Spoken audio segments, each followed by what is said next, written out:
वैष्णवेभ्यो नमो नमः।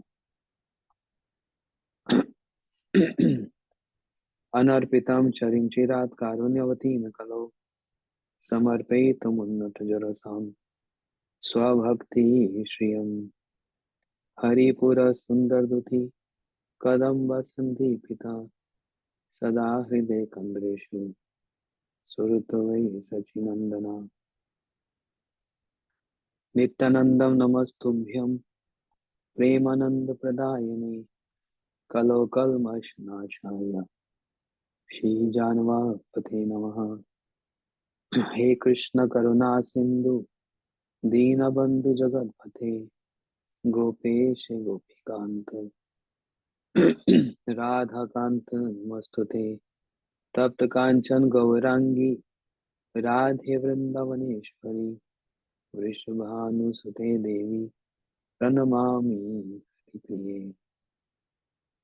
महाबोधे स्थिरे कनकरुचिरनीलशिखरे वसन प्रसदान्त सहज बलभद्रेण बलिना सुभद्रा मध्यस्थ सकल सुर सेवा वसरलो जगन्नाथ स्वामी नयन पथगामी भवत में। भक्त्या विहीनाय अपराध लक्ष्य क्षिप्तस्य कामादितरंग मध्ये कृपामयी तम शरणं प्रपन्ना वृंदे नमस्ते चरणारविंदम। श्री कृष्ण चैतन्य प्रभु नित्यानंद श्री अद्वैत गदाधर शिवासादि गौर भक्त वृंदा। सभी बोलो हरे कृष्णा कृष्ण कृष्ण हरे हरे हरे राम राम राम हरे हरे। सचिनंदन गौर हरि की जय। श्री श्री चैतन्य चेतामृत कृष्णदास कविराज गोस्वामी जी के द्वारा उनकी अहेतु की कृपा से उन्हीं अनुकंपा से श्री गुरुदेव के अनुगत में हम लोग इस अपूर्व ग्रंथ को श्रवण कर रहे हैं, जिसके अंतर्गत कल हम लोगों ने श्रवण किया किस प्रकार श्री चैतन्य महाप्रभु वह गंगा जी के किनारे चलते चलते शांतिपुर पहुंच गए और गंगा जी को ही जमुना जी समझ लिया, क्योंकि नित्यानंद प्रभु ने कहा दिया था बालकों को, और उन बालकों ने महाप्रभु को वृंदावन की ओर का दर्शन करा दिया, वृंदावन की ओर की दिशा दिखला दी। उन्हीं गंगा जी को महाप्रभु जी क्या कर रहे हैं, जमुना जी मान रहे हैं। क्यों ऐसा? क्या महाप्रभु जी भ्रमित हैं? गंगा जी को जमुना जी मान लेंगे? महाप्रभु जी जिन भाव नेत्र से देख रहे हैं, वे भाव नेत्र से वह ब्रज को ही सब समय, ब्रज का ही चिंतन, ब्रज को ही दर्शन करते हैं। बात समझ आई? गंगा जी को जमुना जी मान रहे हैं और जमुना मानकर उनकी स्तुति कर रहे हैं। चिदानंद भानो सदानंद सुनो पर प्रेम पात्री द्रव ब्रह्म गात्री अघाना लवित्री जगत क्षेम धात्री पवित्री क्रियानो बपुर मित्र पुत्री।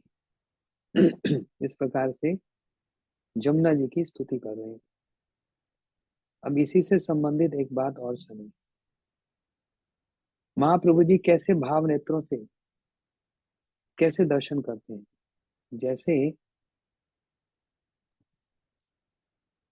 जगन्नाथपुरी में जो लोग मेरे साथ जगन्नाथपुरी दर्शन के लिए गए थे, या फिर जो आप लोग कभी गए होंगे, तो वहां पर एक स्थान आता है, एक दर्शन है टोटा गोपीनाथ जी के सामने।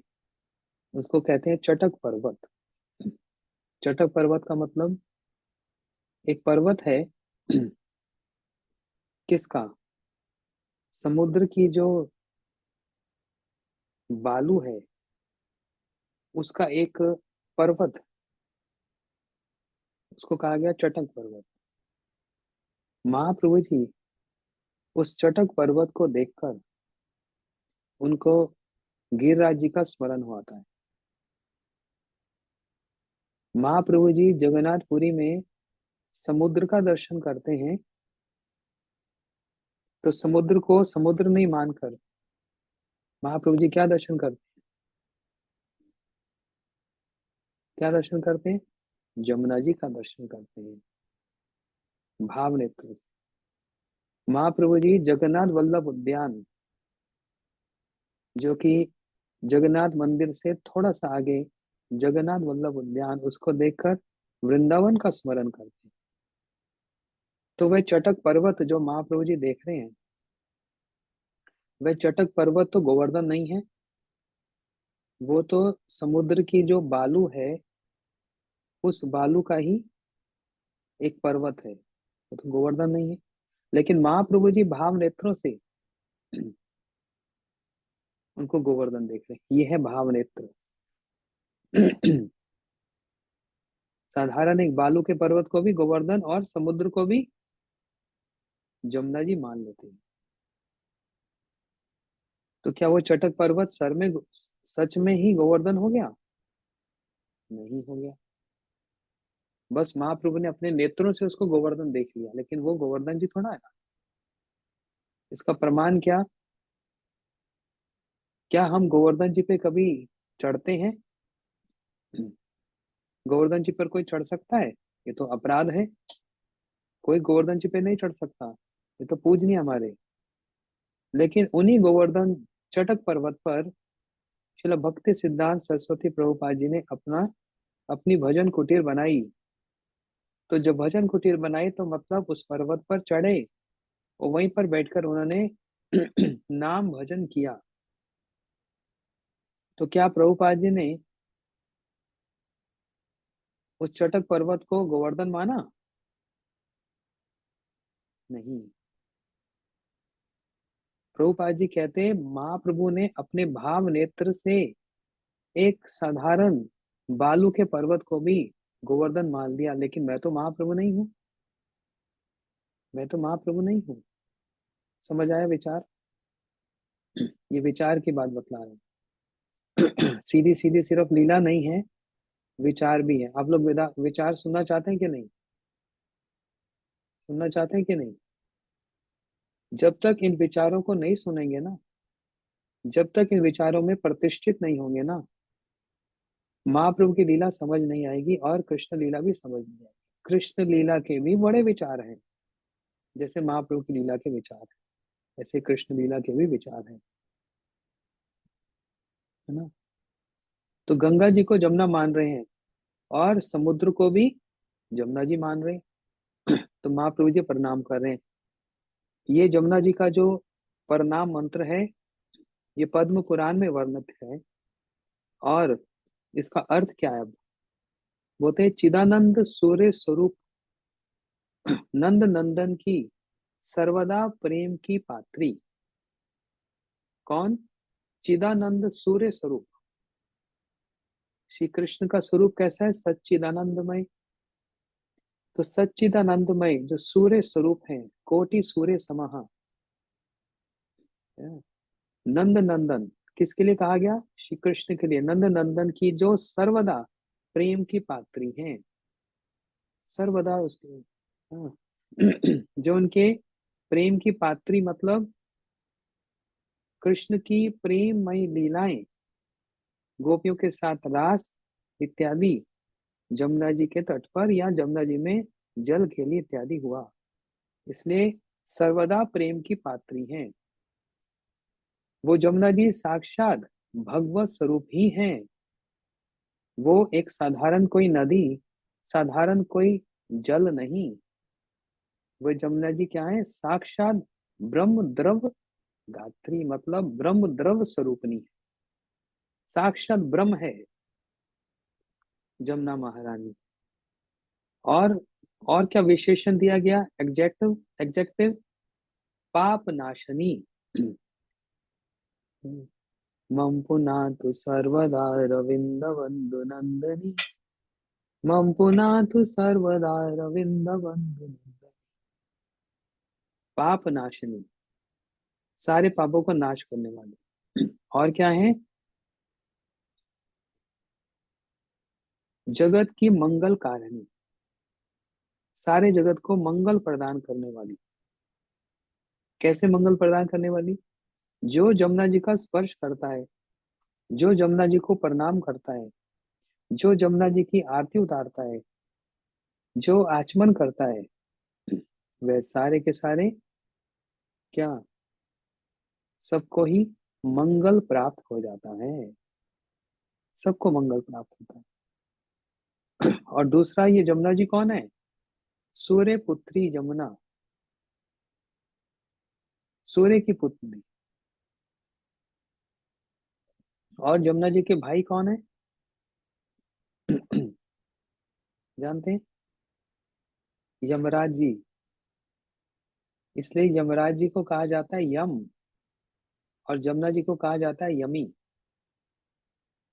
अरे वो खाने वाली यमी नहीं।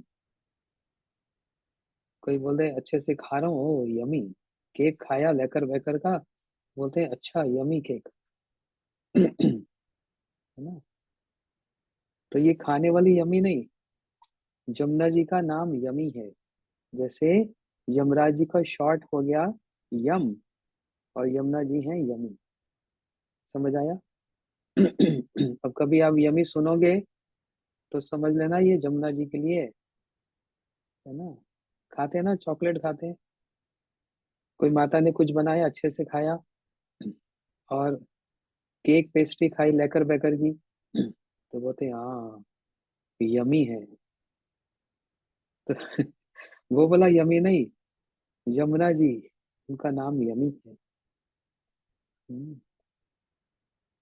और एक उनका नाम दिया यामिनी, इतना सुंदर नाम है ना। यामिनी, तो क्या है? सूर्य पुत्री। ये विशेषण है। पहला क्या बताया? श्री कृष्ण नंद नंदन, जो चिदानंद स्वरूप हैं, उनकी प्रेम की पात्री हैं। साक्षात ये ब्रह्म द्रवीभूत ब्रह्म स्वरूप है, पाप नाशनी है, जगत की मंगल कारिणी है। और सूर्य पुत्री यमुना हमारे शरीर को पवित्र करें। पवित्री क्रियानो वपुर मित्र पुत्री। महाप्रभु जी इस प्रकार से प्रणाम कर रहे हैं। और एत बोली नमस्कार कैले गंगा स्नान, एक कौपिन नाही द्वितीय परिधान। ये कहकर महाप्रभु ने जमुना जी को नमस्कार किया और गंगा जी में स्नान किया। महाप्रभु जी ने जो कौपिन पहना हुआ था, उसके अतिरिक्त उनके पास दूसरा और कोई वस्त्र नहीं था। महाप्रभु जी जमुना जी में स्नान किए तो उनका कौपिन, जो अंग वस्त्र होता है, वो भीग गया। अब उनके पास कोई और नहीं। उसी समय हेनो काल आचार्य गोसाई नौकाते चढ़िया, आइले नूतन कौपिन बहिर्वास लैया। उसी समय श्री अद्वैताचार्य प्रभु नौका में एक एक नया कौपिन और बहिर्वास, बहिर्वास मतलब सन्यासी जो बाहरे वस्त्र धारण करते हैं, इनको लेकर श्री अद्वैताचार्य प्रभु आ गए और महाप्रभु के सामने आकर उन्हें प्रणाम किया। देखो ये सब कहाँ हो रहा है? गंगा जी के तट पर। और कहाँ हो रहा है? शांतिपुर में। लेकिन अभी भी महाप्रभु जी उन गंगा जी को जमुना ही समझ रहे हैं। अभी तक गंगा जी नहीं समझा, जमुना ही है ना। जमुना जी का भी अलग अलग स्वरूप। कार्तिक परिक्रमा में हम लोग एक स्थान पे जाते हैं, राम घाट, है ना। सुबह सुबह गाते हैं जय राम घाट जय रोहिणी नंदन। राम घाट, वहां पर भी जमुना जी बहती हैं। लेकिन जो वृंदावन में जमुना जी बहती हैं और जो राम घाट पे जमुना जी बहती हैं, वे दो जमुना एक समान नहीं होते। क्या अंतर है? हम कहेंगे दिल्ली में भी जमुना जी बहती हैं भाई, तो वही तो जमुना जी हैं। हाँ, जल के रूप में, नदी के रूप में देखा जाता है कि वो ही जमुना जी है। परंतु स्वरूप अलग अलग है। स्वरूप अलग है। जैसे कोई मिट्टी का एक कोई स्टैचू बना दे। मान लो श्री गोपाल जी को श्री कृष्ण का एक मिट्टी का बना दिया गया। अब कोई कह सकता है ये मिट्टी तो है। लेकिन उसी की सेवा पूजा प्राण प्रतिष्ठा यदि हो जाए तो मिट्टी नहीं, उसको फिर शिव विग्रह कहा जाता है। तो स्वरूप अलग हो जाता है। उसी प्रकार से उसी प्रकार से वृंदावन में जो जमुना जी बहती है तो साक्षात विशाखा स्वरूप है। तो साक्षात विशाखा जी, इसलिए कहा द्रव ब्रह्म गात्री, द्रवीभूत ब्रह्म है। लेकिन वहीं से वृंदावन से बाहर जब जमुना जी प्रवाहित होती हैं तो है तो वही जमुना जी, लेकिन वो जमुना जी का प्रकाश है। प्रकाश। जैसे ब्रज में श्री कृष्ण वो तो स्वयं भगवान है, लेकिन मथुरा में जाते हैं तो, द्वारका में जाते हैं तो स्वयं भगवान होते हुए भी वो स्वयं भगवान के प्रकाश है। वही कृष्ण फिर है तो वही कृष्ण, लेकिन फिर उनके प्रकाश है जैसे ब्रज से बाहर जाते हैं। उसी प्रकार जमुना जी भी मूल रूप से जो जमुना जी हैं वो वृंदावन में जो प्रवाहित होती हैं वो तो श्री कृष्ण की सखी विशाखा सखी है। लेकिन जैसे वृंदावन से बाहर जाती हैं तो फिर राम घाट इत्यादि स्थान पर जब आती हैं, वहां पर समुद्र पत्नी जमुना, समुद्र पत्नी कालिंदी, है ना। ये एक्सपेंशन है, ये उनका प्रकाश है ना। तो ये भी एक विचार है। जैसे आप कहें मूल गंगा जी कहाँ है, आप सब कहेंगे हरिद्वार में या कहेंगे गंगोत्री में। हाँ, गंगा जी वहां है, परंतु मूल गंगा जी कहाँ? गोवर्धन में, जिनका नाम क्या कहा गया? मानसी गंगा। जो श्री कृष्ण के मन से प्रकट हुई वह है मानसी गंगा। और जो हरिद्वार में प्रवाहित होती हैं वो कौन सी? एक परिवार को मैं जानता हूँ, वो हरिद्वार पहुंच जाते थे गंगा जी में स्नान करने के लिए, लेकिन जब उन्होंने महात्म्य सुना, जब विचार सुना, तब पता लगा कि वास्तविक में गंगा जी कहाँ है। तो वास्तविक गंगा जी कहाँ? वास्तविक गंगा गोवर्धन में मानसी गंगा जी के रूप में प्रवाहित हो रही है। और जो हरिद्वार इत्यादि स्थानों पर जो गंगा जी प्रवाहित हैं वह प्रकाश है, ये उनका प्रकाश मात्र। इसलिए शांतिपुर में गंगा जी के तट पर श्री अद्वैताचार्य प्रभु एक नाव चलाते चलाते आ गए और एक नया कोपिन लेकर आए और एक बाहरी एक वस्त्र बहिर्वास जिसको बोलते हैं उसको लेकर आए और महाप्रभु के सामने आकर उनको प्रणाम किया। आगे अद्वैत आगे आचार्य आसी रहिला नमस्कार करी, आचार्य देखी बोले प्रभु मने संशय करी। श्री अद्वैताचार्य प्रभु को देखकर महाप्रभु के मन में संशय हो गया। महाप्रभु अभी आवेश में ही थे, इसलिए उनको संशय हुआ। अभी वो वृंदावन का आवेश अभी गया नहीं, वृंदावन के आवेश में ही है। तो उन्होंने अद्वैताचार्य प्रभु से फिर पूछ लिया। उन्होंने उनसे पूछा, आप तो अद्वैताचार्य है ना? देखो महाप्रभु जी कैसे प्रेम आविष्ट हैं, कैसे इस आवेश में है कि क्या अद्वैताचार्य प्रभु को महाप्रभु नहीं जानते? ना? क्यों नहीं जानते? लेकिन अभी आश्चर्य ये हो गया कि अद्वैत आप वृंदावन में कैसे हो, ये एक संशय हो गया। तो अद्वैताचार्य प्रभु को देखकर महाप्रभु के मन में संशय हुआ और महाप्रभु ने पूछा, आप तो अद्वैताचार्य है ना, आप यहाँ कैसे आए? मैं वृंदावन में हूँ, ये आपने कैसे जाना? तो अद्वैताचार्य प्रभु ने कहा, आप जहां पर हैं वही स्थान वृंदावन है। आचार्य को ही आचार्य कहे, तुम्ही जहां सही वृंदावन, मोर भाग्य गंगा तीरे तुम्हारा आगमन। श्री अद्वैताचार्य प्रभु ने कहा, आप जहां पर हैं वही स्थान ही वृंदावन है। ये मेरा सौभाग्य है कि आप गंगा तट पर आए हैं। अद्वैताचार्य प्रभु ने सारा आवेश हटा दिया, इस बात को बतलाकर कि आप जहां पर आए हो वे स्थान क्या है, आप गंगा तट पर आए हैं, ये जमुना जी नहीं है। प्रभु कहे, नित्यानंद हमारे वंशीला, गंगा के आनिया मोर जमुना कहिला। तब महाप्रभु ने कहा, ओ नित्यानंद ने मेरे साथ छल किया है, मुझे गंगा के तट पर लाकर उन्होंने उसे जमुना बतला दिया। ये नित्यानंद का छल है। आचार्य कहे, मिथ्या नहीं श्रीपाद वचन, यमुना ते स्नान तुम्ही करीला एखन। श्री अद्वैताचार्य प्रभु ने कहा, श्रीपाद नित्यानंद के वचन मिथ्या नहीं है महाप्रभु। क्या नित्यानंद प्रभु कभी मिथ्या बोल सकते हैं? नित्यानंद प्रभु के संबंध में क्या कहा? निताई चरण सत्या ताहार सेवक नित्य।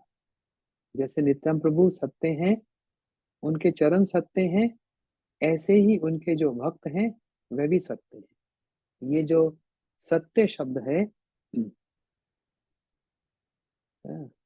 ये एकमात्र भगवान और उनके जो शुद्ध भक्त हैं ये उन पर लागू होता है। सत्य, सत्यम विधातु निजभृत्य भाषिता, है ना। और सत्यव्रतम सत्य परम त्रिसत्यम, सतस्य योनिम निहितम तत्सत्यम, सतस्य सत्यम रीति नेत्र सत्यम, सत्य आत्मतम शरणम प्रभु। जब देवकी जी के 8वें गर्भ में श्री कृष्ण आए तो समस्त देवता एकत्रित होकर मथुरा में कंस के कारागृह में देवकी जी के गर्भ को प्रणाम करते हुए ये वचन कह रहे हैं, सत्य व्रतम सत्य परम। अर्थात वे सत्य किसको कहा जा रहा है? श्री कृष्ण को कहा जा रहा है। और महाभारत जी में भी क्या कहा? सत्यम प्रतिष्ठितम कृष्णा, सत्यमत प्रतिष्ठितम। उसी प्रकार निताई चरण सत्या तहार सेवक नित्या। नित्या प्रभु कभी मिथ्या नहीं कह सकते, श्री राम जी कभी मिथ्या नहीं कह सकते, और श्री कृष्ण भी कभी मिथ्या नहीं कह सकते। लेकिन वो समझने का एक प्रकरण है, वो समझने का एक ढंग है कि उनकी बात मिथ्या कैसी नहीं है। अब तो ये बिल्कुल ठीक ठीक लग रहा है ना। मिथ्या कहा, गंगा जी के तट पर है, और नित्यम प्रभु के कारण महाप्रभु जी गंगा जी वृंदावन जाने की बजाय कहाँ आ गए? गंगा जी के तट पर आ गए। और महाप्रभु जी प्रणाम भी कर रहे हैं उनको जमुना समझकर। तो बोलते हैं, नित्यानंद मोरे वंशीला, तुमने मेरी वंचना कर दी। तो अद्वैताचार्य प्रभु ने जब ये सुना तो उन्होंने कहा, श्रीपाद नित्यम प्रभु के वचन मिथ्या नहीं है महाप्रभु। कैसे नहीं है? आपने अभी यमुना में ही स्नान किया है। कैसी बात है ये? कैसे यमुना जी में स्नान किया? ये तो गंगा जी है। आगे समझो इसका मतलब। गंगा और यमुना मिलकर एक धारा के रूप में बहती हैं। कहाँ पर? शांतिपुर में। प्रयाग से, प्रयाग में जहाँ पर इनका संगम होता है, गंगा जमुना जी और सरस्वती का, वो ही गंगा और जमुना जी मिलकर एक धारा के रूप में, ऐसे तो अलग अलग धारा आ रही है लेकिन प्रयाग में मिल गई, फिर एक धारा के रूप में बहती है। प्रयाग से आगे बढ़ती हुई शांतिपुर इत्यादि स्थान पर नवद्वीप में, वहां पर गंगा जी भी हैं और जमुना जी भी एक साथ हैं। तो एक धारा के रूप में बहती है, इसलिए पश्चिम की ओर वाली धारा यमुना है और पूर्व की ओर धारा और वाली धारा गंगा है। तो नित्यानंद प्रभु ने मिथ्या कहा क्या? नहीं, दोनों धारा ही हो रही, वहां से एक धार आ रही है, यहाँ से एक धार, दोनों धारा आ रही है और मिल रही हैं। इसलिए महाप्रभु आपने सच में ही यमुना जी में स्नान किया है। पश्चिम धारा में यमुना बह रही है, वही आपने स्नान किया। अब आप गीले कोपिन को छोड़कर सूखे वस्त्र धारण करें। श्री अद्वैताचार्य प्रभु ने बड़े दीनहीन होकर, पहली बात तो नित्यानंद प्रभु पर जो आक्षेप हो रहा है कि उसने वंचना की, अद्वैताचार्य प्रभु ने कहा नहीं, उन्होंने सत्य ही कहा। अब साथ ही साथ महाप्रभु की जो सेवा कि ये गीले वस्त्र उतार दो, अब आप सूखे वस्त्र धारण कर लो। प्रेम के आवेश में आपने 3 दिन तक उपवास किया है, आज मेरे घर चलकर भिक्षा ग्रहण करें। कैसे विनम्र भाव से श्री अद्वैताचार्य प्रभु महाप्रभु जी को निमंत्रण दे रहे हैं।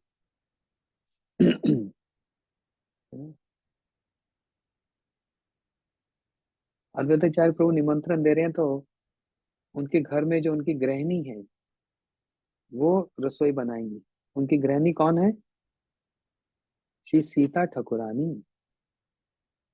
श्री सीता ठकुरानी, सीता जी वो राम वाली सीता नहीं, श्री अद्वैताचार्य प्रभु की जो पत्नी है उनका नाम है सीता जी, सीता ठकुरानी। तो आज मेरे घर चलकर भिक्षा करें। आपने 3 दिन तक कुछ धारण नहीं किया, मैं केवल एक मुट्ठी भर अन्न चावल पकाया है, साथ में एक सूखी सब्जी और एक रसे वाली सब्जी और शाक है, बस। एक मुष्टि अन्न मुई करियाचो पाक, सुख रूखा व्यंजन कैलू सूप आर शाक। बड़े विनम्र भाव से श्री अद्वैताचार्य प्रभु बतला रहे हैं कि मैंने कोई अधिक रसोई नहीं बनाई, एक मुट्ठी भर चावल है बस, एक सूखी सब्जी और रसे वाली सब्जी और शाक। महाप्रभु जी को तो शाक अत्यंत प्रिय है ना। क्या बोलते हैं? गौर प्रिया शाक सेवा ने जीवन सार्थक मानी।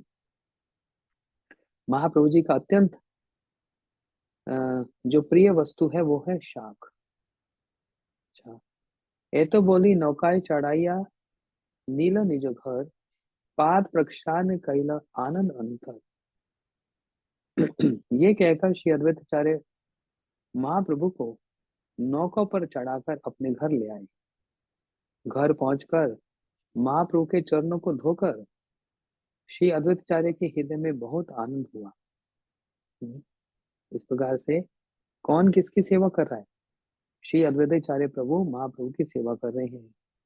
इसलिए अद्वैताचार्य प्रभु भले ही महाविष्णु हैं, लेकिन महाप्रभु के प्रति दास्य भाव ही रखते हैं। श्री कृष्ण की सेवा दास्य, सख्य, वात्सल्य और मधुर भाव से होती है। है ना। दास्य भाव में रक्तक पत्रक, ये महाप्रभु, ये श्री कृष्ण के सेवक हैं तो दास्य भाव में, लेकिन थोड़ा सा वात्सल्य भी रहता है उसमें। फिर सखाओं में श्रीदाम, सुबल, मधुमंगल, स्तोत्र कृष्णा, उज्जवल, ये सखा हैं। वात्सल्य भाव में यशोदा मैया, नंद बाबा, रोहिणी मैया, ये सब। और माधुर्य भाव में ललिता, विशाखा, तुंग विद्या, सुदेवी, रंग देवी, चंपक लता, है ना, ये रंग देवी, ये सब अष्टसखी और फिर श्री राधा जी। लेकिन परंतु महाप्रभु जी की जो सेवा वो और किसी रस से नहीं होगी। महाप्रभु जी की सेवा एकमात्र दास्य भाव से ही हो सकती है। इसलिए समस्त जितने भी अवतार हैं वे महाप्रभु को अपना इष्ट मानते हैं और स्वयं दास्य भाव ही रखते हैं, स्वयं दास्य भाव रखते हैं। श्री अद्वैताचार्य प्रभु हैं तो महाविष्णु, लेकिन महाप्रभु जी के प्रति क्या भाव रखते हैं? कहते हैं चैतन्य दास मोई, चैतन्य दास, चैतन्य दास मोई, तार दासे दास। मैं महाप्रभु जी का दास हूँ, मैं महाप्रभु जी का दास हूँ, मैं उनका दास नहीं, दासों का दास हूँ। इसलिए तो यहाँ पर ये क्रिया दिख रही है, पाद प्रक्षालन, चरण धोना। ये बड़ा आदर सूचक है। एक आदर का प्रतीक है। घर में साधु जन आए, गुरुजन आए, उनके चरणों को प्रक्षालन किया जाए, तो इसमें उनका कितना श्रेष्ठ एक आदर है, कितना उसमें सम्मान सूचक है। जैसे पृथु महाराज के राज्य में 4 कुमार आए, और पृथु महाराज ने के जो 4 कुमार हैं, ब्रह्मा जी के प्रथम पुत्र, उनके चरणों को प्रक्षालन किया, चरणों की सेवा की, है ना। क्यों? तीर्थ कुर्वन्ति तीर्थानी, ये वे चरण कमल हैं साधुओं के, विशेष रूप से जो तीर्थों को भी पवित्र करने वाले। ये क्या मतलब? मतलब ये, तीर्थ में पापी लोग भी जाते हैं, हम जैसे लोग भी जाते हैं, और तीर्थ में स्नान इत्यादि करके, तीर्थ करके वापस लौट कर आते हैं, अपने पापों को वहीं पर ही समाप्त करके वहीं छोड़ाते हैं, है कि नहीं? वृंदावन जाते हैं, कोई हरिद्वार जाता है, कोई काशी, कोई इधर कोई उधर, ये सारे स्थान पर जाते हैं तो वहां पर जाकर कुछ ना कुछ तो फल मिलता है, निष्फल तो नहीं होता। जिस दिन कोई व्यक्ति संकल्प मात्र ले लेता है, अभी गया भी नहीं, वृंदावन जाऊंगा, अभी गया नहीं, अभी बस संकल्प लिया है, मतलब संकल्प मतलब विचार लिया है, वो तो उसी समय से ही हृदय पवित्र होना आरंभ हो जाता है, और पाप ताप ये उसी समय से भागने लग जाते हैं, दौड़ जाते हैं।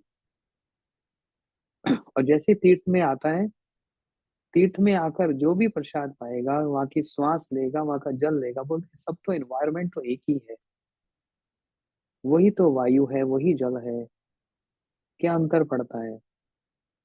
बोलते नहीं, धाम का फल, धाम का फूल, धाम का जो सब्जी, धाम का जो अन्न, ये मैं नहीं कह रहा, शिल भक्ति सिद्धांत सरस्वती ठाकुर प्रभुपाद जी इस बात को कहा करते थे, और उनके ही अनुगत जन श्री श्रीमद भक्ति दयित माधव गोसाई महाराज जी, वो हमारे शिल भक्ति ज्ञान भारती गोसाई महाराज जी को कहते थे कि, क्योंकि महाराज जी प्रचार में रहते थे, शिल भक्तिदान माधव गोसाई महाराज जी प्रचार में रहते थे, तो श्री भक्ति विज्ञान भारती गोसाई महाराज जी को कहते थे, मायापुर से आएंगे तो वहां से तरकारी मतलब सब्जी और कुछ वहां का लेकर आना। तो कहा जा सकता है कि अरे सब्जी तो दिल्ली में भी मिल जाएगी, सब्जी तो हॉलैंड में भी मिल जाएगी, सब्जी तो अमेरिका में भी मिल जाएगी, वही की वही लौकी है। बोलते नहीं, धाम का अन्न और धाम की कोई भी वस्तु वो चिन्मय है, वो कोई साधारण नहीं है। ये हम लोग नहीं समझ पाएंगे, ये हम लोगों का विचार नहीं है। जो सटल विजन, जो सूक्ष्म दृष्टि वाले हैं, वही इस विचार में प्रतिष्ठित है, और वही उसी दृष्टि से ही देखते हैं। इसलिए धाम का अन्न, धाम का सब प्रकार की वस्तु वो प्राप्त करने से, उसको सेवा करने से, अर्थात खाने से धाम के प्रति निष्ठा बढ़ जाती है। जैसे हम क्यों अपने गुरु जी का, वैष्णव का जूठा खाते हैं, उच्छिष्ट क्यों पाया जाता है? इसलिए कि उनके साथ हमारी आसक्ति जुड़ जाए, वैष्णव का उच्छिष्ट पाया जाए, गुरु जी का उच्छिष्ट पाया जाए।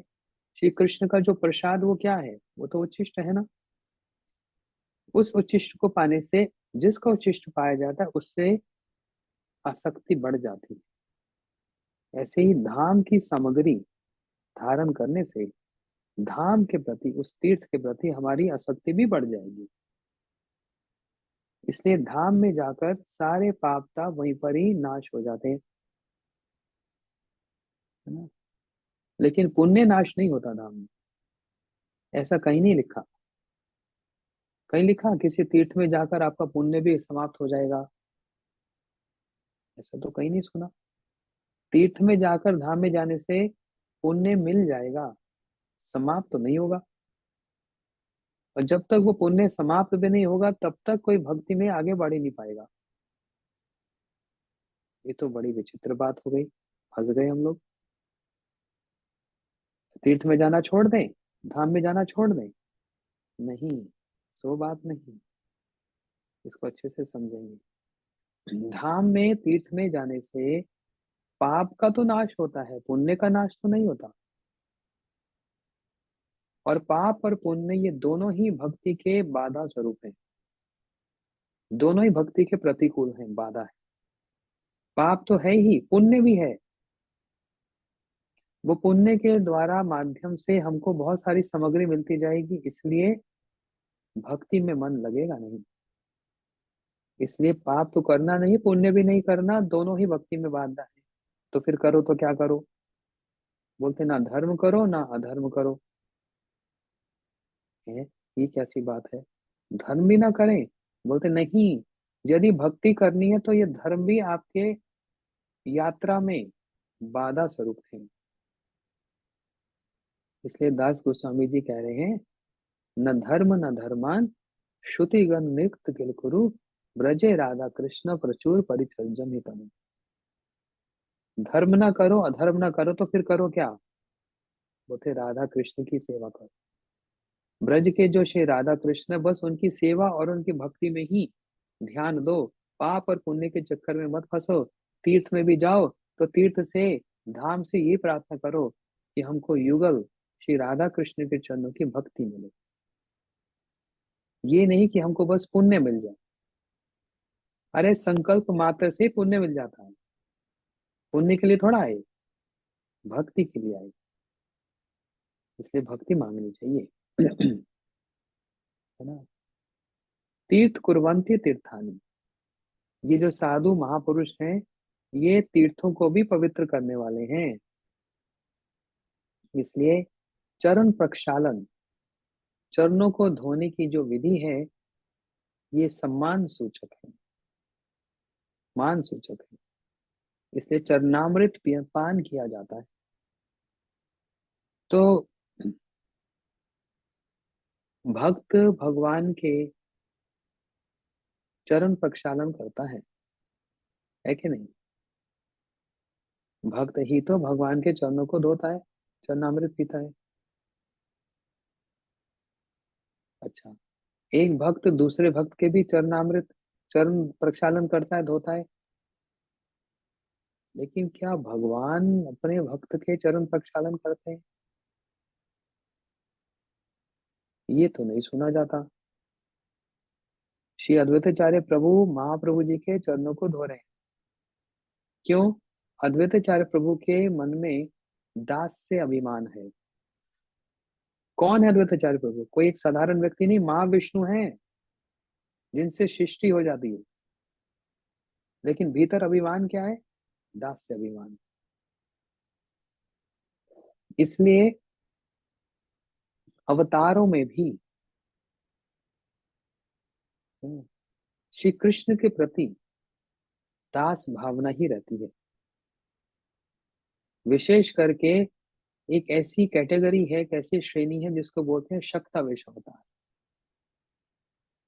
किसी एक विशेष जीव में भगवान अपनी शक्ति को संचालित करते हैं तो वो होता है शक्तावेश अवतार। अब ये शक्तावेश अवतार दो प्रकार के हैं। एक कौन से? एक शक्तावेश अवतार ये जिनके अंदर ये अभिमान मैं ईश्वर हूँ। एक शक्तावेश अवतार वे जिनके अंदर ये अभिमान मैं ईश्वर नहीं, मैं भगवान का दास हूँ। शक्तावेश अवतार की दो कैटेगरीज हैं। जैसे किसका उदाहरण ले? अ, व्यास देव, ये भगवान के शक्तावेश अवतार है। नारद जी, ये भगवान के शक्तावेश अवतार है ना? ऐसे और भी श्रेणियां हैं। किसी विशेष जीव में, हमारे जैसा जीव नहीं है, हम क्या है? नित्य बद्ध जीव। और यहाँ पर विशेष जीव का मतलब नित्य जो मुक्त जीव हैं, इनको विशिष्ट जीव कहा जाता है। इनके अंदर भगवान अपनी शक्ति संचारित करते हैं, और अपने कार्य को, धर्म संस्थापना इत्यादि जो कार्य है वो सब पूरा कर लेते हैं। समझ आ रही बात? दूसरी ओर जैसे कपिल भगवान है, कपिल भगवान भी शक्ति अवतार है। लेकिन कपिल भगवान के अंदर कैसा अभिमान, मैं ही ईश्वर हूँ, है शक्ति अवतार, लेकिन बोलते क्या है, सतांग प्रसंगम। कपिल भगवान क्या कह रहे हैं, सतांग प्रसंगम विरज संविदो भवंति हित कर्ण रसायन कथा। हे माता, अपनी माता देवहूति से कह रहे हैं, हे माता, साधुओं के निकट जाकर मम विरज संविद, मेरी विरजवती कथा को सुनना चाहिए, तो मेरी कथा सुनना चाहिए। वहां पर क्या, ये अभिमान कि मैं ही ईश्वर हूँ। तो ऐसे ही जैसे परशुराम जी हैं, नारद जी हैं, व्यास जी हैं, ये विशिष्ट जीव, इनके अंदर दास अभिमान है, हम भगवान के दास हैं। परंतु कुछ शक्ति अवतार जिनके अंदर अभिमान, हम स्वयं ईश्वर हैं, लेकिन ये दास से अभिमान, एकला ईश्वर कृष्ण आर सब भृत्य, एकमात्र ईश्वर कृष्ण और सब उनके दास हैं। उनके अवतार भी जो उन्हीं के अवतार हैं, उनके अंदर भी दास अभिमान है। जैसे श्री अद्वैताचार्य प्रभु जी हैं तो महाविष्णु, लेकिन महाप्रभु के प्रति दास अभिमान रखते हैं। क्या कहते हैं, चैतन्य दास मुई, चैतन्य दास, चैतन्य दास मुई तार दासे रदास। मैं महाप्रभु का दास हूँ, मैं महाप्रभु का दास हूँ, दास नहीं, उनके दासों का भी दास हूँ। ये बात कह रहे हैं। अच्छा, श्री अद्वैताचार्य प्रभु बस कह रहे हैं ना, उनकी क्रिया में भी दिख रहा है। क्यों नहीं दिख रहा है? जब महाप्रभु के अवतीर्ण होने से पूर्व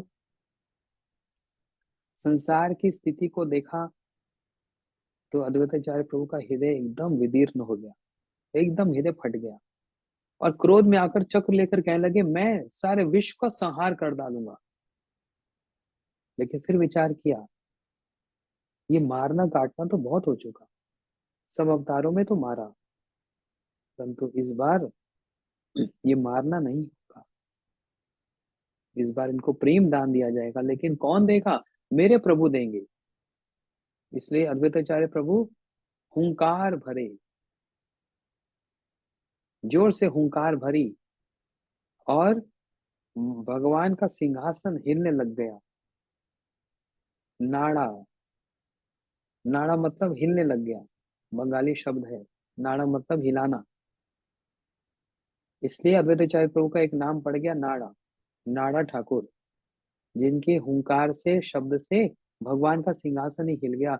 हे प्रभु, आप ही आइए और इस संसार को प्रेम दान दीजिए। तो इससे क्या पता लगा, अद्वैताचार्य प्रभु के हृदय में दास अभिमान, इसलिए कहा चैतन्य दास मुई, चैतन्य दास, चैतन्य दास मुई तारा दासे रदास। मैं महाप्रभु का दास हूँ, उनका दास हूँ, उनका क्या, उनके दासों का भी मैं दास हूँ, है ना। ये हमारा गौड़िया संप्रदाय का विचार है। यहाँ पर कोई हाँ, अपने आप को ईश्वर भगवान नहीं मानना चाहता। जैसे महाप्रभु जी के सामने भी ब्राह्मण आकर कहने लगे, नमो नारायण। समझ रहे हैं? अच्छा, महाप्रभु जी कृष्ण है कि नहीं, महाप्रभु जी नारायण है कि नहीं? ब्राह्मण आकर प्रणाम कर रहे हैं, कहते हैं नमो नारायण, मतलब आप ही नारायण हो, मैं आपको प्रणाम करता हूँ, सच तो कहा। लेकिन महाप्रभु जी ने कहा नहीं, साथ ही साथ क्या बोलते हैं, दास अस्मि, मैं आपका दास हूँ। महाप्रभु स्वतंत्र ईश्वर होते हुए भी अपने आप को क्या कहना संबोधन करते हैं, क्या कह के संबोधन करते हैं, दास अस्मि, मैं आपका दास हूँ। इसने स्पष्ट रूप से कह दिया, गोपी भरतु पद कमलयो दास दास अनुदास। मैं दासों का दास हूँ। यही हमारे संप्रदाय का विचार है। मायावादी संप्रदाय में क्या कहा जाता है? ब्रह्मोस्मि, अहम ब्रह्मस्मि, मैं ही ब्रह्म हूँ। तत्वमसि, मैं ही वही हूँ। प्रज्ञानम ब्रह्म तत्वमसि। ये चार वेद वाक्य लेकर है ना, चार वेद वाक्य लेकर इन्होंने कहा, इसमें अभिमान दिखता है, मैं ईश्वर हूँ, मैं ही ब्रह्म हूँ, मैं ही भगवान हूँ, है ना। लेकिन गौड़ीय संप्रदाय, वैष्णव संप्रदाय क्या सिखलाते हैं? दासोस्मि, मैं दास हूँ, मैं तो ब्रह्म भगवान कभी नहीं हूँ। मैं उनका दास क्या, उनके भक्तों का दास। इसे कुलशेखर जी क्या बोलते हैं? मद जन्मम फलम इदम मधु कैतवारे। ये श्लोक याद कर लेना आप सब लोग। जितने भी प्रचारक है ना, ये हमारे बच्चे सब जो प्रचार करते हैं, राधिका और ये राधा सुंदरी, ये सब, और कौन कौन है, सुमुखी, ये सब जितने भक्त प्रचार करते हैं, ये सब लोग स्क्रीन पे आते ही नहीं, मैं देख ही नहीं पाता। कुछ लोग स्क्रीन पे हैं, कुछ लोग पता नहीं वहाँ कोई प्रसाद पा रहे होंगे या कोई बर्तन साफ कर रहा होगा। स्क्रीन पे आते नहीं तो कैसे देखूंगा। हाँ, अब आए, राधिका आई, ठीक है। तो ये श्लोक याद कर लो। हाँ, सब बड़े आज्ञाकारी हैं, बोलने के साथ साथ ही आ गए, ठीक है। मद जन्मम फलम इदो मधु कैतवारे, मद प्रार्थना मद अनुग्रह एष एव, तद्भृत्य भृत्य परिचारका, भृत्य भृत्य भृतस्य भृत्या इति माम स्मर लोकनाथ। कितनी सुंदर बात कही। पहले तो ये समझो, भृत्य का मतलब होता है दास। भृत्य का मतलब होता है दास ना। अच्छा, एक प्रार्थना और करता हूँ सबसे। कुछ कुछ लोगों को मैं देख पा रहा हूँ, अब प्रकाशित हुए हैं, आप अंधेरे से उजाला की ओर। आप भी, जो भी कोई कथा सुनते हैं, तो बहुत से लोगों की एक शिकायत होती है कि जो कथा हम सुनते हैं ना, भूल जाते हैं, हमको याद नहीं रहती। तो कैसे याद रहेगी? यहाँ से सुनी, यहाँ से निकल गई। कथा याद तभी रह सकती है, जो कथा सुनी उसको दोहरा दिया जाए, अनुकीर्तन किया जाए। हम लोग कथा कीर्तन नहीं कर रहे। कथा कीर्तन तो सुखदेव जी कर रहे हैं, सुखदेव गोस्वामी जी कर रहे हैं, वे हमारे गुरु जी कर रहे हैं, गुरु वचन कर रहे हैं। फिर आप क्या कर रहे हो? अनुकीर्तन। उस कथा को दोहराया जा रहा है, अनुकीर्तन किया जा रहा है। सभी अपने आसपास, सब भक्तों को, आसपास जितने भी आपके पड़ोसी हैं कुछ, उनको मिलते होंगे, कुछ दो चार बातें उनको सुना दिया करो। अच्छा, जमुना जी के बारे में बतला दो, कुछ एक विषय जो कथा में सुना। अच्छा, आपने कभी जमुना जी में स्नान किया? हाँ हाँ, बहुत बार। कौन सी जगह पर? अरे प्रयाग में किया। अच्छा, वृंदावन में किया है, और दिल्ली में कर लिया। बस साथ ही साथ फिर उनको पूछ लो। अच्छा, तो आपको लगता है वृंदावन की जमुना जी और प्रयाग वाली जमुना जी एक समान है? बोलते क्या मतलब, लोगों को क्या पता, कोई सिद्धांत वदान नहीं जानते। बस वहीं से आपको एक विषय मिल जाएगा, एक पॉइंट मिल जाएगा कथा सुनाने का। देखो, सिद्धांत ये है, विचार ये है, ये जमुना जी वृंदावन वाली कौन सी है और वृंदावन से बाहर कौन सी है। बस एक उदाहरण दिया, ऐसे किसी एक बात को उठाकर, एक प्रश्न उठाकर, हाँ, आप भी अपने आसपास सबको प्रचार करो। प्रभुपाद भक्ति सिद्धांत सरस्वती ठाकुर कहते थे, जिसको भी मिलो उसको थोड़ी सी कृष्ण की कथा तो सुनाओ। जा रे देखो तारे कहो कृष्ण उपदेश, कुछ तो बात कहो, खाली नहीं बैठो। जो सुना उसको दोहरा दो, और जो कहो तो कह दोगे ना, वो कभी भूलेगा नहीं, वो स्मरण रहेगा। यही कथा याद करने की एक सबसे उत्तम उपाय है। तो इसलिए इस श्लोक को याद कर लो, मद जन्मम फलम इदम मधु कई तबारे।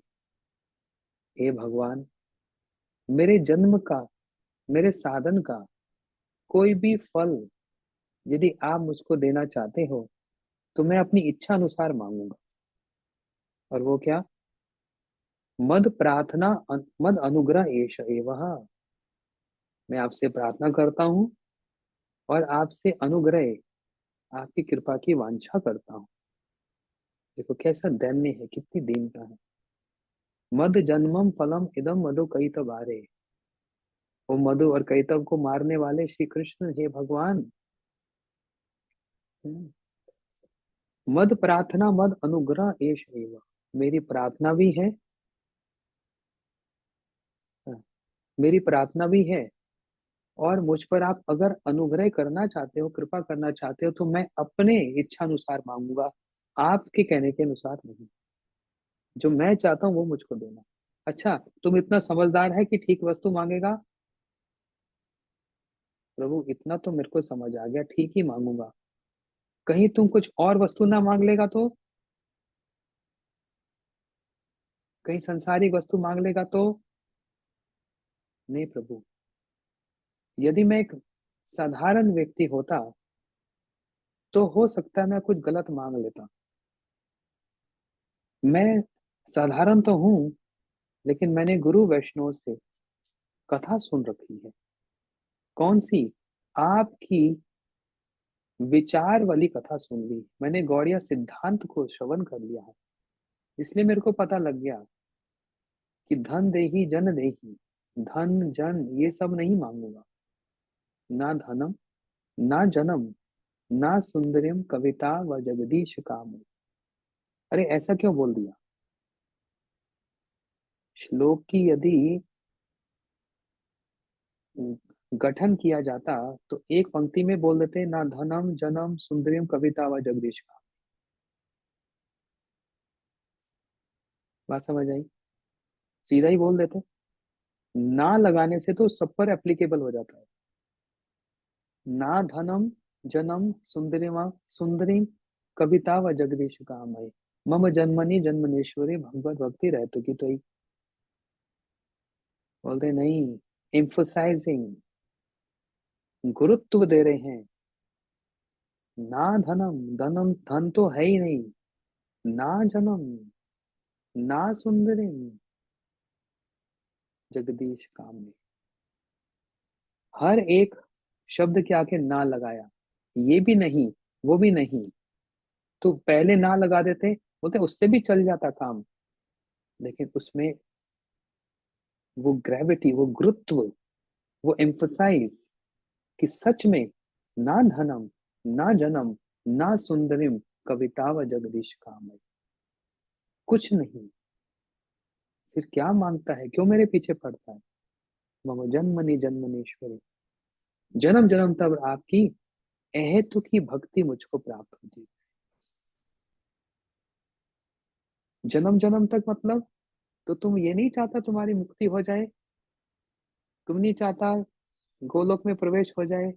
वो तो ये भी अगर मैं चाह चाह लूं और मांग लूं, तब भी मेरा स्वार्थ हो जाएगा, उसमें उपाधि लग जाएगी, एक कंडीशन लग जाएगी। वो भी नहीं। जन्मनि जन्मनेश्वर भगवत भक्ति रहते थी। जन्म जन्म तक जितने भी जन्म, कीट पतंग हुआ यथत हुआ दास, भई मोर ब्रह्मा नहीं मोरा आस। एक कीड़ा, एक हाँ, कीट पतंग भी कभी हो जाऊंगा, तो भक्त गृह मुझको वास देना। भक्त के घर में मेरे को तो वो ब्रह्मा पद भी नहीं चाहिए। वो ब्रह्मा पद जो आपसे विमुख होगा, वो वाला नहीं चाहिए। लेकिन वो ब्रह्मा पद जो आपके उन्मुख होगा, उसको धारण करने में हमको कोई परेशानी नहीं है ना। इसलिए ना धनम ना जन्म, इसका विशेष एक गुरुत्व है। ऐसे ही भागवत जी में कहा ना, या भागवत जी के बड़े बड़े पंडित बैठे हैं, सब सुन, भागवत जी सुन क्या रहे हैं, बोल भी सकते हैं। अब आप लोगों के सामने क्या बोलें, है ना। मनी मंजरी दासी, विपिन बिहारी प्रभु एकदम योद्धा बैठे हैं बड़े बड़े, और मैं तो कांप रहा हूँ आप सब लोगों को देखकर।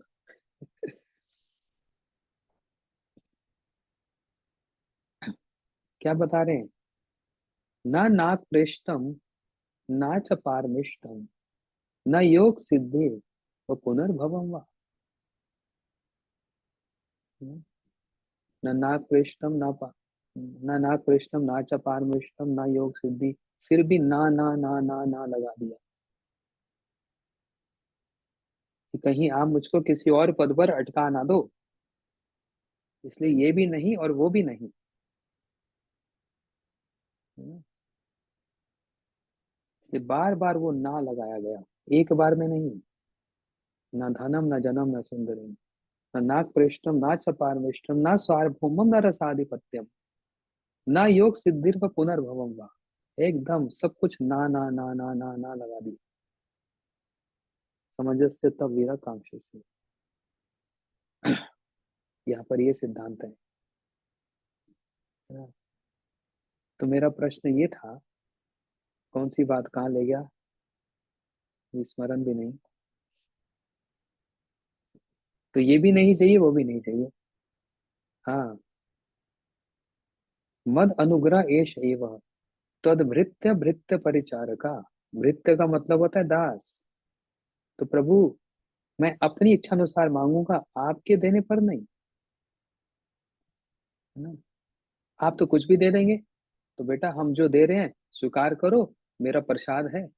प्रभु भले ही आपका प्रसाद है, लेकिन हमारे गुरुदेव श्री भक्ति वेदांत नारायण गोसाई महाराज जी ने हमको सिखा दिया था कि कुछ भी भगवान प्रसाद दें, सोच विचार करके लेना।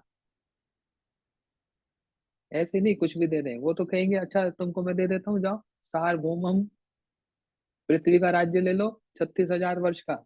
ना ध्रुव पद ले लो, ना नाग प्रेष्ठम। अच्छा चलो ठीक है, ब्रह्मा जी का पद तो ले लेगा, अरे मेरा प्रसाद है मैं दे रहा हूँ। ना पारमेष्ठम, मुक्तियां ले लेगा, वो मैं दे देता हूँ। ना योग सिद्धि, हाँ, हाँ, योग सिद्धियां भी नहीं चाहिए, पुनर्भवम वाह, मुक्ति भी नहीं चाहिए। तो क्या चाहिए? तद्भृत्य भृत्य परिचारक, आपके दासों का दास, दासों का दास, दासों का दास, देखो कितनी बार आया। तद्भृत्य भृत्य परिचारका, परिचारका मतलब होता है सेवा। भृतस्य भृत्य इति माम स्मर लोकनाथ, आपके दासों का दासों का दासों का दासों का दासों का, ये मांगता हूँ। अच्छा चलो ठीक है, आज तुम ये मांग रहा है, लेकिन कभी कभी कोई कुछ भी मांग लेता है, तो फिर मैं क्या करूं? श्री कृष्ण विचार करते हैं। है ना? सीधा सीधा पहले बोल दिया, अकाम हो सर काम हुआ मोक्ष काम उदारी। तुम काम ना लेकर आओ, निष्काम भावना से आओ, मोक्ष की कामना लेकर आओ, मैं सारी इच्छा पूरी कर दूंगा। ये तो जर्नलाइज कर दिया, पब्लिसाइज कर दिया, जर्नलाइज कर दिया। अब जर्नल तो जर्नल होता है, ट्रेन में जाओ जर्नल कूपा तो जर्नल ही होता है, कोई कहीं भी बैठ जाए, कोई रिजर्वेशन की जरूरत नहीं है ना। ये भारतीय लोग समझेंगे, ये हॉलैंड अमेरिका वाले नहीं समझेंगे। जनरल डिब्बे में बैठो तो वहां पर कोई रिजर्वेशन नहीं है, कहीं भी बैठ जाओ, धक्के भी खाओ, गालियां भी खाओ, पंखा चले ना चले जर्नल है। हम्म, पंखा भी फिर वो क्या कंगा होता है, उससे हिलाना पड़ता है। ये जर्नल है। ये जर्नलाइज कर दिया, कुछ भी मांगो सब पूरा है, लो ये भी प्रसाद लो, वो भी ले लो, काम ना लेकर आए जा। ब्रह्म पद चाहिए, ध्रुव पद चाहिए, मुक्ति चाहिए, सब ले जा। हाँ, लेकिन अगर एसी कंपार्टमेंट में जाएंगे तो बड़ा सहज, बड़ा सोफिस्टिकेटेड, बड़ी समझ से जाना पड़ता है, रिजर्व सीट होती है, सब कुछ बढ़िया होता है ना? एक उदाहरण दिया इस बात को समझने के लिए, ये तो सब स्पष्ट से जनरलाइज कर दिया, कुछ भी मांगो सब दे दूंगा। लेकिन जहां पर ममता की बात आती है, अपने भक्तों की बात आती है, वहां पर भगवान जनरलाइज नहीं हो जाते। बोलते तेरे मांगने पर भी नहीं दूंगा, तू मांग तो सही। संसार को तो बोल दिया आ जाओ मेरे पास। कितना अच्छा प्रचार करते हैं भगवान ना, कितना अच्छा प्रचार करते हैं। हैं, आ जाओ मेरे पास, आ जाओ मेरे पास, मैं सबकी इच्छा पूरी करूंगा। लेकिन जब पर भक्त की बात आती है ना, वहां भगवान फिर टेढ़े हो जाते हैं। तू मांग कर तो दिखा, दूंगा ही नहीं, तेरी इच्छा पूरी नहीं करूंगा, जा। क्या बोलकर? आमा भजे मांगे विषय सुख, अमृत छाड़ा विषय मांगे ए बड़ा मूर्ख। अमी विज्ञा से मूर्ख विषय कहनो दीपो, सौ चरणामृत दिया विषय गुलाइबो। तब भगवान ये वाला विचार रखते हैं। सबके साथ एक जैसा विचार नहीं है भैया। साधारण के साथ साधारण जनरल डिब्बा। लेकिन जहाँ पर भक्त की बात आती है तो भगवान की ममता उमड़ पड़ती है। बोलते तू मांग कर तो दिखा। और कैसा, कितना बेवकूफ है, कितना मूर्ख है, ये मांग रहा है अमा भजे, मेरा भजन करके, और संसारी वस्तु मांगता है। अमृत को छोड़कर विष मांग रहा है। अरे मेरी सेवा करके, मेरे चरणामृत धारण करके तू अमृत पान कर रहा है, और उसके बदले में क्या विष मांगता है, संसारी वस्तु मांगता है। बड़ा मूर्ख, बड़ा मूर्ख है तू। लेकिन क्या करूं, आमी विज्ञ, तू मूर्ख है तो मैं कोई मूर्ख थोड़ा ना हूं, मैं तो समझदार हूं। तू मूर्खता करता जाएगा और मैं भी मूर्खता करूंगा? नहीं, तेरे को वो दूंगा ही नहीं। स्व चरणामृत दिया, अपने चरणों का अमृत पिलाकर तुमको विषय को ही भुला डालूंगा। तेरे को भक्तों का संग प्रदान करूंगा, तेरे को वास्तव में कृष्ण कथामृत पिला दूंगा। तब तो विषयों के प्रति तेरा परम दृष्टा निवर्तनते, तेरा रुझ किसी प्रकार का झुकाव ही नहीं होगा, रुझान ही नहीं होगा। तो भगवान दूसरी पॉलिसी, दूसरा व्यवहार रखते हैं। यहाँ पर पक्षपात वाली बात नहीं, जर्नल के साथ जर्नल और भक्तों के साथ भक्त, ऐसा व्यवहार रखते हैं भगवान।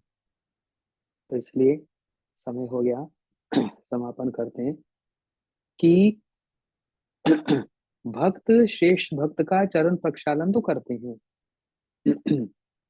भक्त भगवान के चरण प्रक्षालन भी करते हैं, लेकिन क्या भगवान भी भक्तों का चरण प्रक्षालन करते हैं? हाँ, किसका किया? द्वारका में सुदामा जी का। स्वयं नीचे बैठकर सुदामा को अपने सिंहासन पर विराजमान करके,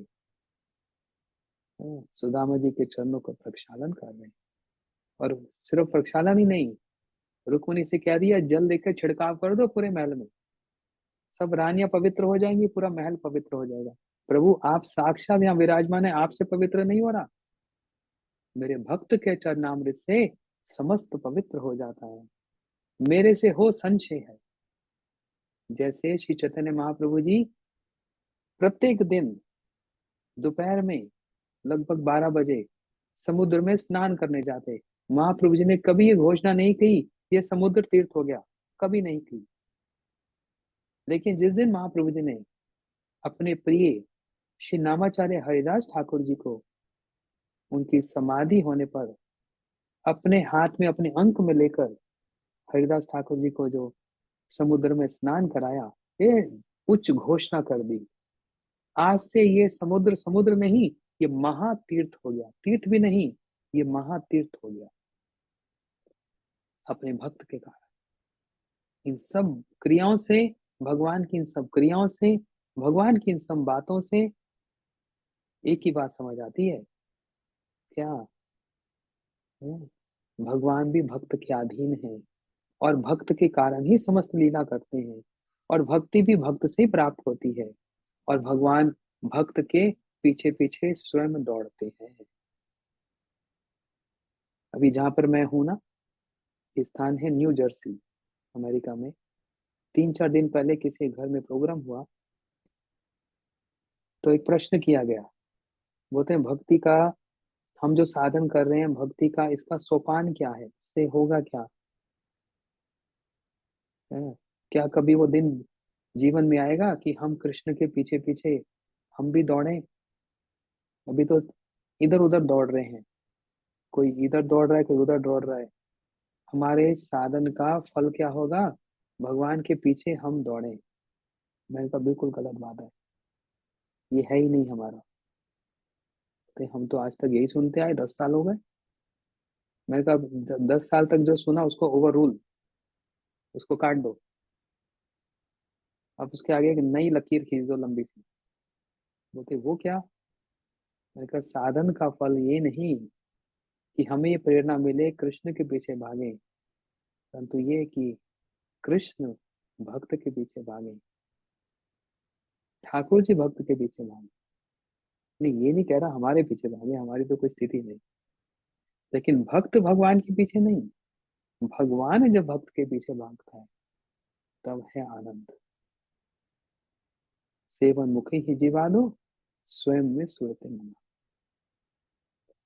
श्री कृष्ण पीछे पीछे दौड़े, ये है। तो कितना उच्च और कितना श्रेष्ठ वो विचार और कितनी भक्ति की वो महानता होगी कि श्री कृष्ण जो स्वयं भगवान है वह भक्त के पीछे दौड़ते हैं। इसलिए श्री अद्वैताचार्य प्रभु अपने हाथों से ही उनके घर में आए ना, तो सबसे पहली क्रिया क्या होती है? घर में आने से सबसे पहले चरण प्रक्षालन किया जाए, चरणों को धो दिया जाए। श्री अद्वैताचार्य प्रभु यही सिद्धांत यहाँ पर प्रदर्शित कर रहे हैं। और इसी के साथ कथा को यही विराम देते हैं, बाकी कथा को कल श्रवण करेंगे। गौर प्रेमानंदे, हरि हरि बोल। सचिनंदन गौर हरि की जय। श्री अद्वैताचार्य प्रभु की जय। श्री चैतन्य चैतामित की जय। श्री कृष्णदास कविराज गोस्वामी जी की जय। जगत गुरु शिल प्रभुपाद जी की जय। और श्री गुरु महाराज जी की जय। गौर प्रेमानंदे।